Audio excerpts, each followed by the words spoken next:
In this video, we're going to take my crashed 2021 KTM 1290 Super Adventure R from this to this.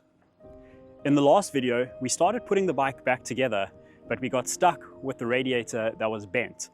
So we're going to fix that first, and then we're going to get to fixing the exhaust. We also just received the last of the outstanding parts, which is the fairings. So we're going to fit those on, and then we're going to take the bike for its first ride on one of the best driving roads in the world. Today's video is also a little bit longer and more detailed than the previous ones, so let me know what you think of this format. So plan of action is to go ahead and strip everything off, drill out all these pop rivets on both sides, and see if we can straighten it up.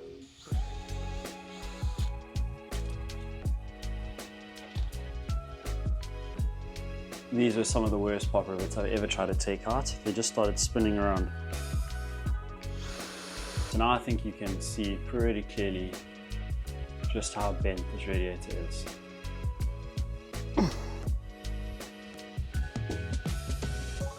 Not quite.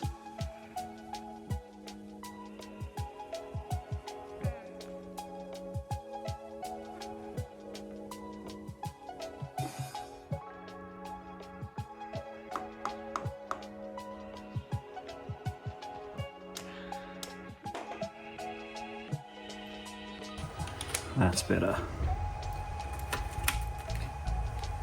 Done. It fits. All right, I can hear you guys already. Why don't you just buy a new radiator? They're not that expensive.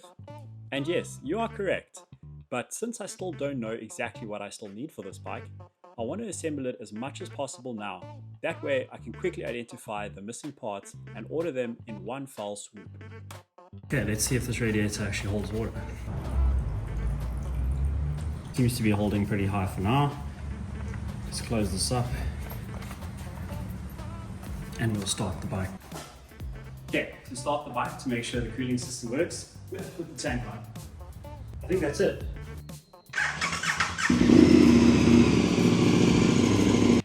I don't see any leaks. I see nothing. It looks pretty good. Let's check the water level. Let's see if it bled down properly. Okay, definitely. Oh no, it's right there.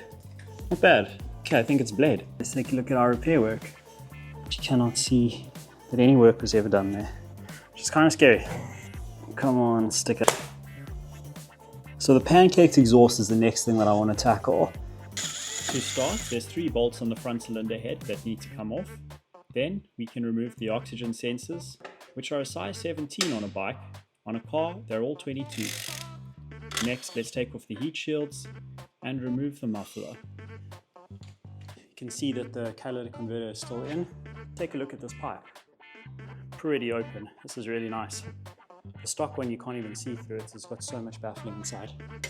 Next, we need to remove the rear hanger and then the pipe that connects to the rear cylinder. Now you can drop the exhaust straight down. Okay, so let's take a look at this header. Plan of action.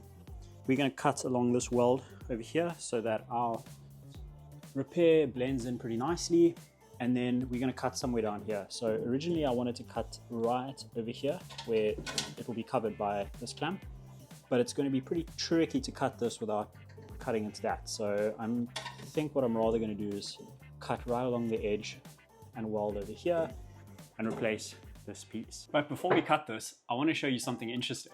Race car guys like to test manifolds for the ability to scavenge. And how they do this is by putting a piece of paper over one of the runners while blowing a puff of air through the other. And what they want to see is the paper being sucked up against the tube as opposed to being blown away. So why does this matter, you may ask? Well, at the end of the combustion cycle, you're always left with a little bit of exhaust gases inside the cylinder, unless of course your exhaust scavenges and pulls that out. Unlike this one. By sucking out those additional exhaust gases and replacing them with fresh air, you increase the volumetric efficiency of your engine and thus make more power. So while I think this works pretty well for creating a scavenging Venturi in this header, I think there's probably a catalytic converter or a spark arrestor or something that lives inside there. And there's obviously this catalytic converter that lives over here. So I think that if this was probably a straight tube from here on back, this would flow a little bit better. But whether that makes a difference on a 160 horsepower dirt bike, I don't know. So a good trick that I like to use when marking tubes is to either put a cable tie around and then run the Koki next to it, or in this case, I'll use this clamp. And there's our line. Now let's use this digital angle finder to determine the angle of this bend. Since the pipe is bent, it's kind of tricky to tell, but I think 45 is a safe bet, which means I need to slice this in half. So a nice trick that I've learned is to use a thick cable tie or like a hose clamp or something and tighten it up, because it makes sure to keep the radius constant. You have to curve tape around, otherwise you won't get the true measurement.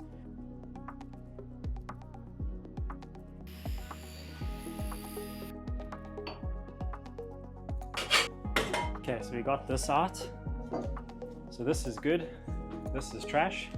So the last step before we can line this up with a new pipe is to actually get it round again. As you can see, it is slightly bent out of place.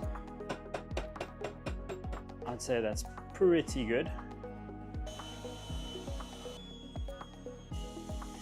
The next thing to do is just to kind of figure out how much straight section goes at the end of this. I'm going to measure just to the start of that bend so that we have a little bit extra to work with. And then to measure the next piece, once again, we're going to cut it down, so we just need a rough measurement. Okay, I hate grinding inside here because this is like my office, there's like a carpet inside here as well. But anyway, I'm tired of the hacksaw. We can't get very precise cuts with it. So I'm going to go ahead and grind it as carefully as possible.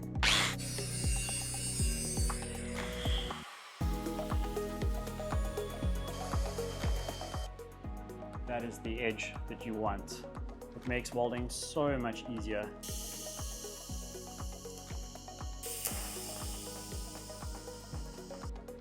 As you can see, it's quite a lot to cut down. Just go put it on the bike. So the header can actually move quite a lot, so it's difficult to make sure that it's positioned perfectly. So we're going to put on everything and tighten it all down just to make sure that everything is in the right place. Okay, so I'm going to take a measurement at the top here, and I'm going to leave the bottom, probably trim it down ever so slightly. So I'm going to use our old friend, the cable tie, to find a line to cut. Have a look. Look at that angle. Can't see any light. No light.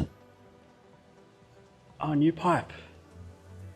Very exciting. Okay, so since we can't push the bike up the stairs and I don't feel like carrying it in there again, we're going to remove this piece of the header, and we're going to tack it onto this up in the workshop, and we'll bring it back down and verify that everything is straight. And if it's good, then we'll take the whole exhaust off, tack it together, and then if it fits, we'll weld it completely.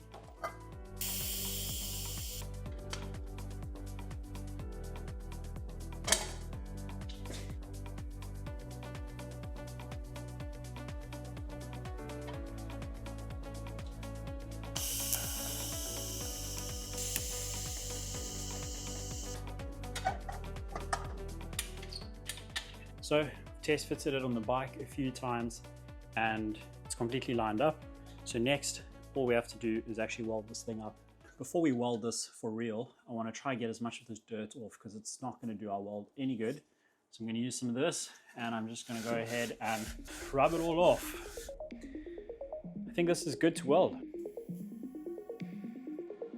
First weld done. Let's turn this pipe around and do the rest.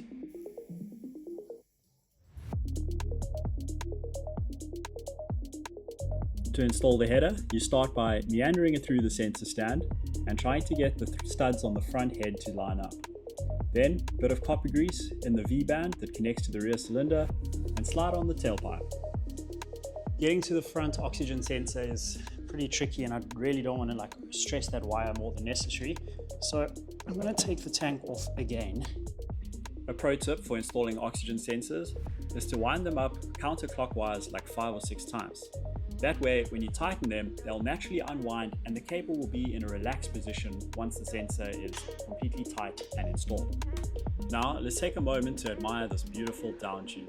It's a little bit shinier than the rest of the exhaust, but it will change color as it gets hot, and I think it will match perfectly. Pretty good. We just got a delivery. Okay, let's see what's in the big box. Oh.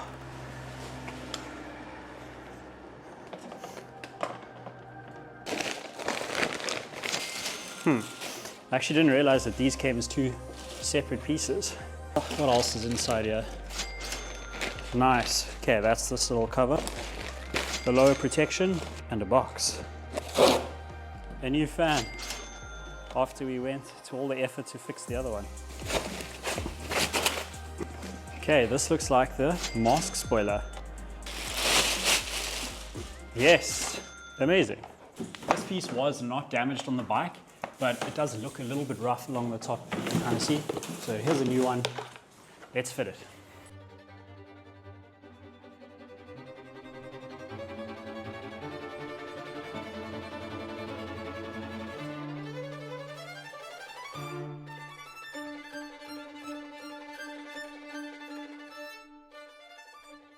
And now all that's left to do is actually put the final plastics back on the bike. So here they are. Let's go ahead and assemble them. You need to combine these together with some screws, and then we'll put it on the bike. I'll do that.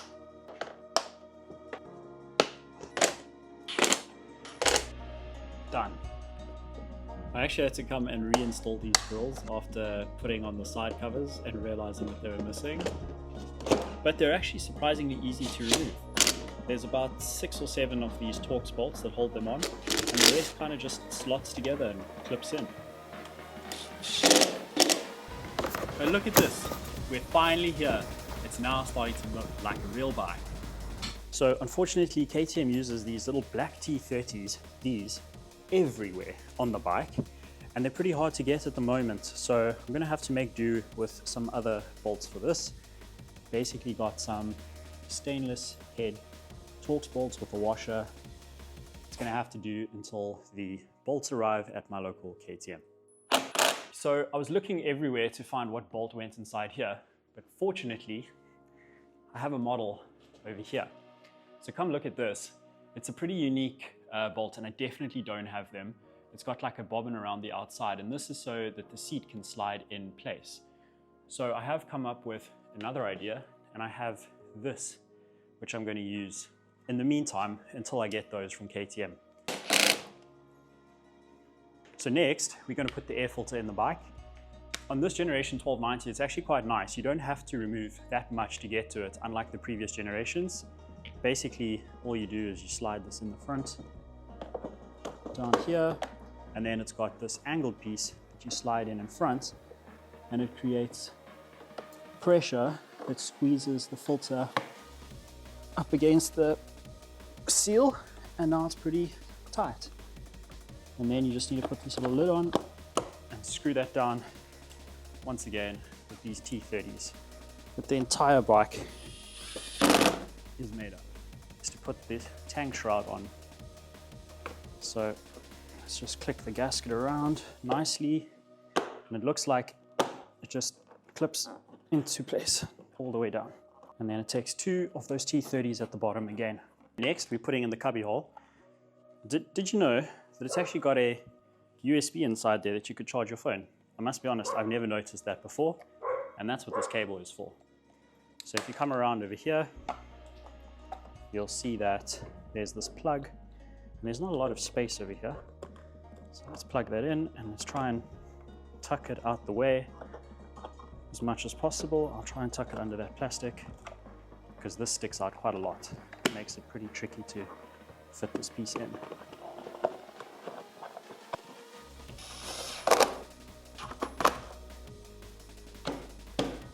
Final piece of the puzzle, the bash plate. Luckily, I managed to salvage the one off that bike because I've got an aftermarket one on there. So let's put this one on.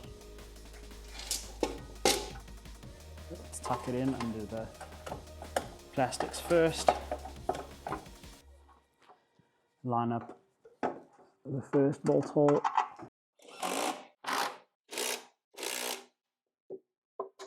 Let's put the seat on. Let's see if our little bobbins over here are going to work. Oh, yeah, they work perfectly. Awesome. Let's take this thing for its first official ride. First ride. This is one of the most beautiful riding roads in my country.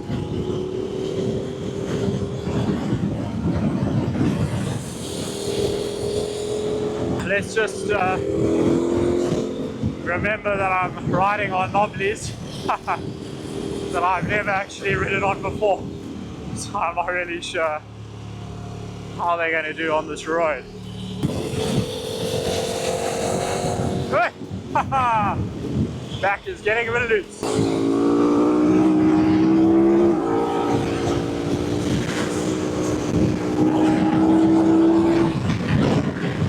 By this point, I don't have words. Our 1290 is finally back to its former glory.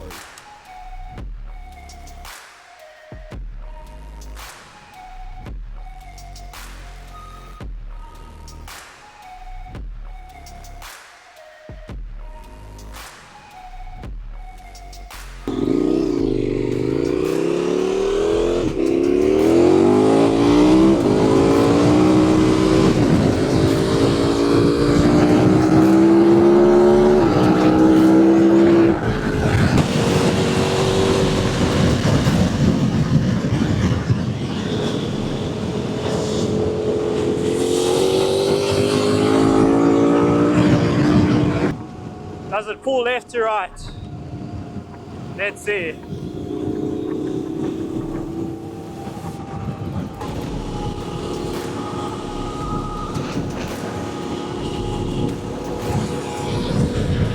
Looks good to me. Alright, let's take the sneaky dirt road that goes back to my house. Let's just get this a little bit lower.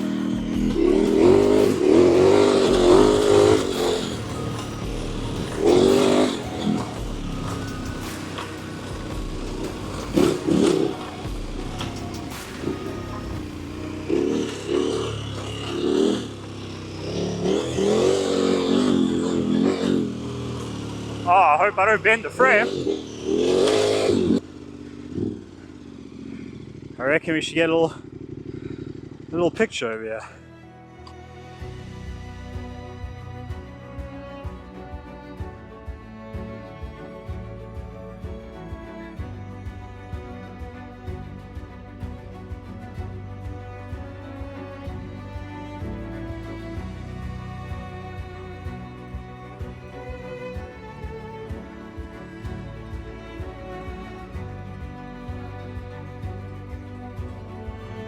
So we just got back from the first ride on this KTM 1290 Super Adventure R, and it rides great. So what's next for the bike? Well, it's not completely done, and as you can see, there's still a few parts missing. So for one, the front fender, I'm actually thinking of swapping the fender from my 1290 onto this one while I get the high fender kit using the 890 stanchion guards, and I think it's like a 690 Supermoto fender. Our exhaust repair, I'm actually really pleased with how that turned out. Once it's changed color and it's become kind of this like straw color, really blends in with the rest of the pipe, so I think that's great. This over here is pretty sun damaged. I think it happened whilst the bike was standing all those months at auction, so I'm going to try and see if there's something I can do to fix that a little bit more. If we come up here, you would remember that most of these plastics that did survive were all in a box, and they were shipped across the country without a lot of care. So they did get quite beat up. So I'd like to maybe replace this as well as that so that this can look completely fresh again. There's a bolt missing. I'm glad the bike didn't fall apart. No, I'm just kidding. These are these T30 bolts that KTM use everywhere, and I need about 4 of them just to finish off a few of the final pieces. Obviously, those are all missing, and they're not in stock at my local KTM dealer. So while I wait for them, we'll just ride it as it is. Since this bike is pretty much complete now, what does this mean for the series? So in the next video, we're planning to actually stress test the bike with none other than the 2-time international GS Trophy winner, Byron Kutsia. Well, anyways, thank you so much for watching. If you enjoyed this video and this series, please consider subscribing because there will be some more, as well as my 2021 Audi RS3 that I also bought on auction, and it suffered a similar fate.